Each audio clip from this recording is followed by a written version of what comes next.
Kaka Nasibu akaamua kuingilia kati, lakini alichokifanya kuna baadhi ya watu wameona ni kama upendeleo ama ni kama chuki.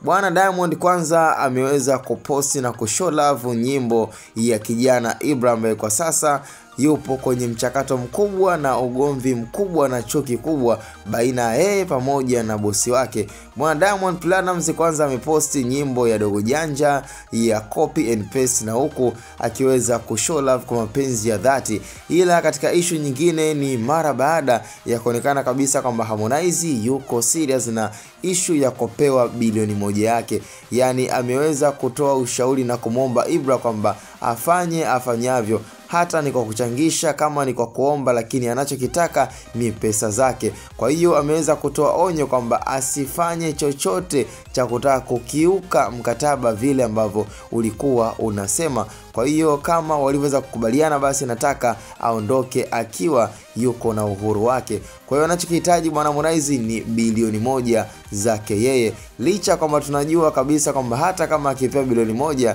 basi tunajua zitaishia kwa mpenzi ama chimama Kajala. Yani hapo ndio utajua kabisa nguvu ya mapenzi iko wapi, kwa sababu tunaelewa kabisa Harmonize katika kipengele cha kuhonga, katika kipengele ambacho hawezi kujificha na hawezi kujivunga basi anapokuwa na Kajala. Ila issue nyingine ambayo Harmonize pia amejikuta akiingia kwenye mtego wa utani na Diamond Platnumz ni mara baada ya Dogo Chinga kuweza kuzungumza kwamba kulikuwa na hatua ambayo walifika ambayo haikuwa vizuri wao kama wao jinsi walivyokuwa wameishi. Cha kwanza, Harmonize ilifikia stage amemfukuza Dogo mbele za watu.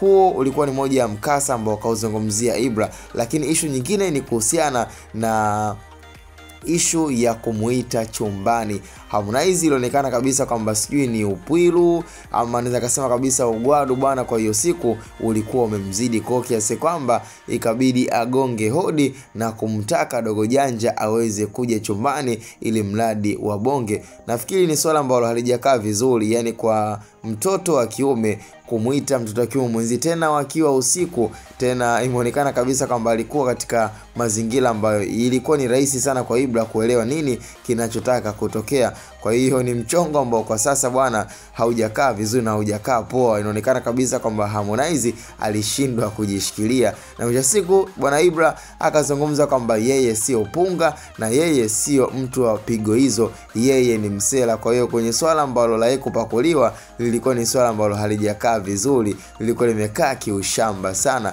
Tukutane kwenye comment bwana.